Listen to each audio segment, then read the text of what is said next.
আজি পবিত্ৰ ৰমজান মাহৰ ঈদৰ শুভেচ্ছা জ্ঞাপন চিপাঝাৰ সমষ্টিৰ প্ৰাক্তন বিধায়ক বিনন্দ কুমাৰ শইকীয়াৰ দৰঙৰ শান্তিপুখুৰী জামে মছজিদত সমূহীয়া নামাজৰ অন্তত উপস্থিত হৈ আগন্তুক বিধানসভা নিৰ্বাচনৰ কংগ্ৰেছ দলৰ মনোনীত প্ৰাৰ্থী বিনন্দ কুমাৰ শইকীয়া শান্তি সম্প্ৰীতি আৰু ভাতৃত্ববোধ বজাই ৰাখি নিৰ্বাচনৰ বাবে আগবাঢ়িবলৈ আহ্বান বিনন্দ কুমাৰ শইকীয়াৰ জাতপাতৰ ভেদাভেদ পৰিহাৰ কৰি সমন্বয় আৰু সংহতি অটুট ৰাখি কংগ্ৰেছ দলক ভোটদান কৰিবলৈও ৰাইজক অনুৰোধ জনাই প্ৰাৰ্থীগৰাকীয়ে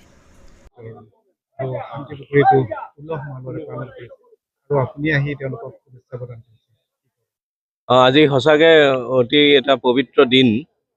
শান্তিপুখুৰী জামে মছজিদ প্ৰাংগণত এটা বৃহৎ অঞ্চলৰ ৰাইজে আজি একেলগে ঈদৰ নামাজ পঢ়িলে আৰু আমিও এই শুভ মুহূৰ্তত আহি ৰাইজৰ মাজত উপস্থিত হৈ অতি আনন্দিত হ'লোঁ। আজিৰ দিনটো এটা উল্লেখযোগ্য দিন আমাৰ ইছলাম ধৰ্মী লোকসকলৰ কাৰণে।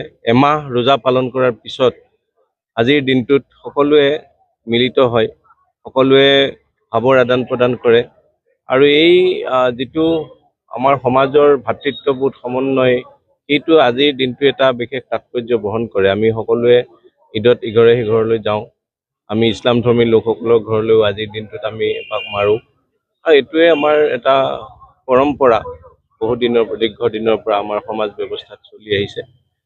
যিসকলে এই পৰম্পৰাটো ভংগ কৰি এটা ভেদাভেদ সৃষ্টি কৰিব বিচাৰে, সেইসকলক আমি এই ঠাইৰ পৰাই সকীয়াই দিব খোজোঁ যে সমাজখন ভঙা কামটো আপোনালোকে নকৰিব।